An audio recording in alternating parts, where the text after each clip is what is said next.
অনেককাল আগে অসুররাজ হিরণ্যকশিপু কঠোর তপস্যা করে ব্রহ্মার কাছ থেকে পেলেন এক অভেদ্য বর।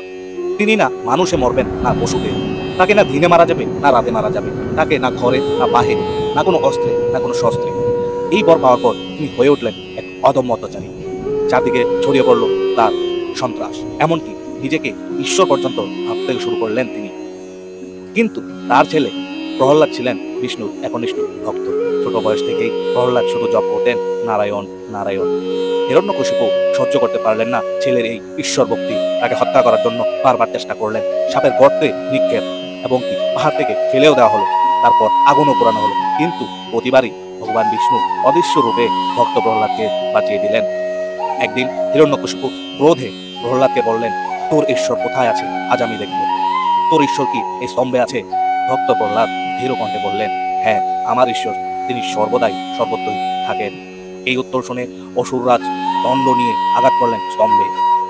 হঠাৎ স্তম্ভ ফেটে বেরিয়ে এলেন ভগবান, অর্ধেক মানুষ অর্ধেক সিংহ, নরসিংহ দেব।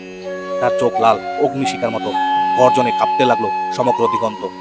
এই রূপ ছিল এমন যা হিরণ্যকশিপুর সমস্ত বর্গে ভেঙে চুরমার করে দিল।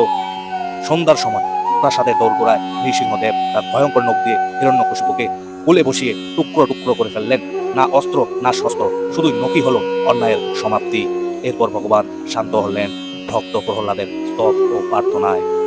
নরসিংহদেব আজও শরীর করে দেয়, যদি কেউ সত্যভক্ত হয় তবে ভগবান তাকে রক্ষা করবেন যে কোনো রূপে যে কোনো অবস্থায়। বন্ধুরা, এই ছিল নরসিংহদেবের আবির্ভাব রহস্য। আপনারাও কি বিশ্বাস করেন আজও তিনি আমাদের চারপাশ থেকে ভক্তদের রক্ষা করছেন? তা কমেন্টে অবশ্যই জানান। আর যদি আমাদের এই ভিডিওটি আপনাদের হৃদয়ে পৌঁছায় তাহলে অবশ্যই দয়া করে চ্যানেলটিকে সাবস্ক্রাইব করবেন। জয় নৃসিংহদেব, জয় নৃসিংহদেব, জয় নৃসিংহদেব।